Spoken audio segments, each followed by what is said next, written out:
નમસ્કાર, tasty kitchen ગુજરાતીમાં તમારું સ્વાગત છે। તો આજ આપણે બનાવીશું ઇડલી, ઢોસા અને ભાતમાં ખાવા માટેનો સાંભર। તો સાંભર બનાવવા માટેની રેસીપી આપણે જોઈ લઈશું। આ તુવેર દાળ છે, જેમાં આપણે થોડા સિંગદાણા નાખીને 4 થી 5 સીટી મારીને બાફી લીધેલી છે। આ સૂકા મરચાં છે, આ લવિંગ છે, આ બાદિયા છે, આ ગોળ છે, આ દગડ ફૂલ છે અને આ તમાલપત્ર છે।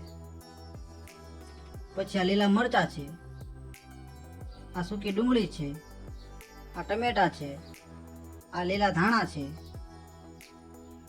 આ રાઈ છે, આ જીરું છે, આ હિંગ છે, આ હળદર છે, આ લાલ મરચું પાવડર છે, આ ગરમ મસાલો પાવડર છે, આ લીંબુ છે અને આ મીઠું છે। તો સૌ પ્રથમ આપણે બાફી લીધેલી દાળમાં થોડી હળદર નાખી દઈશું। પછી થોડું લાલ મરચું પાવડર નાખી દઈશું। પછી લીલા મરચાં નાખી દઈશું। પછી ટમેટા નાખી દઈશું।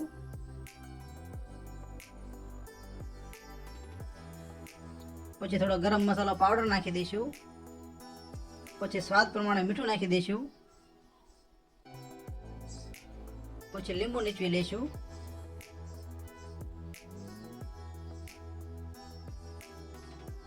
આપણે દાળ બાફતી વખતે મીઠું નાખેલું છે, એટલે મીઠું ઉપર થોડુંક જ નાખ્યું છે। પછી ગોળના ટુકડા નાખી દઈશું। પછી દાળને ગેસ ઉપર ઉકળવા મૂકી દઈશું। દાળ ઉકળવા માટે આપણે ગેસને ચાલુ કરી લઈશું અને દાળને હલાવી લઈશું। પછી સાંભર બનાવવા માટે આપણે વઘાર કરી લઈશું। વઘાર માટે આવી રીતના નાની તપેલી લઈ લેવાની છે, જેમાં થોડું તેલ લઈ લઈશું।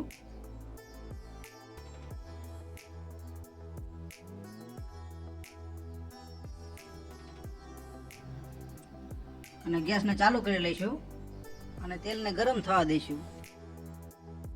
તમે એકવાર આ રીતે સાંભર જરૂર બનાવજો, ઢોસા સાથે ખાવામાં બહુ મજા આવશે।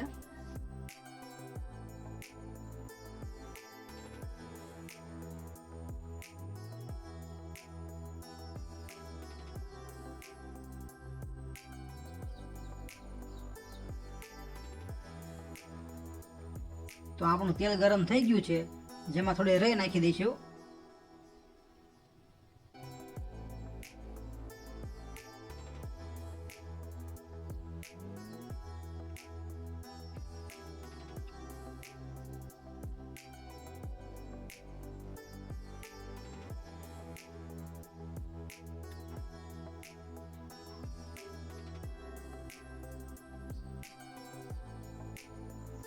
આ બધી જ રાઈ ફૂટી જાય પછી થોડું જીરું નાખી દઈશું। પછી થોડી હિંગ નાખી દઈશું।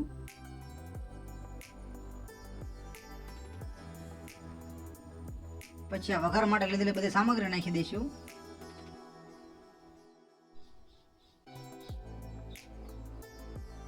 પછી સૂકી ડુંગળી નાખી દઈશું અને સારી રીતે હલાવી લઈશું।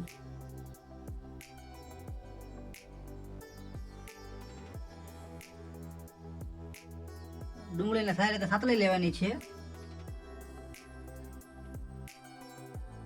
પછી તેમાં થોડા મીઠા લીમડાના પાન નાખી દઈશું।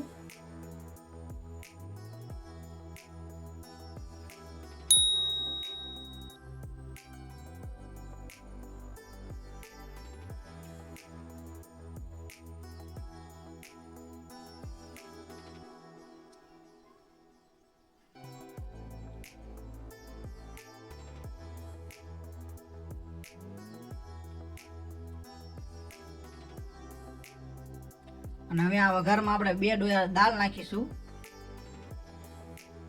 આવી રીતના 2 ડોયા દાળ નાખી દેવાની છે અને હલાવી લેવાનું છે।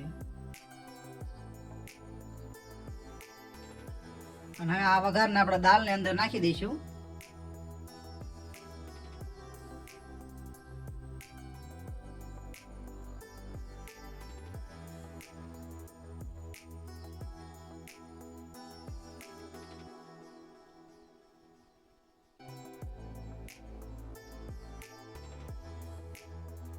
તો આપણો સરસ મજાનો સાંભર તૈયાર થઈ ગયો છે. આને દાળ પણ કહેવાય અને સાંભર પણ કહેવાય. મને વધારે દાળ જ ફાવે છે, સાંભર કહેવાનું ઓછું ફાવે. તો આપણો સાંભર સારી રીતે ઉકળી ગયો છે. ઘણી જગ્યાએ સાંભરમાં સરગવાની શીંગું નાખતા હોય છે, પણ આપણે અહીંયા નથી નાખી.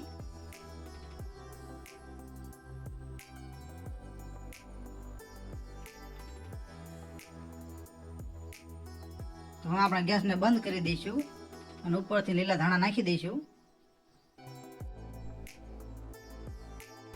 અને હજી એકવાર હલાવી લઈશું. તો તૈયાર છે આપણો સાંભર. તો તમને આ સાંભરનો વિડીયો કેવો લાગ્યો? જો વિડીયો પસંદ આવ્યો હોય તો વિડીયોને લાઈક કરો, શેર કરો અને આવી અવનવી રેસીપી જોવા માટે અમારી ચેનલને સબસ્ક્રાઈબ કરો. વિડીયોને પૂરેપૂરો જોવા માટે તમારો ખૂબ ખૂબ આભાર.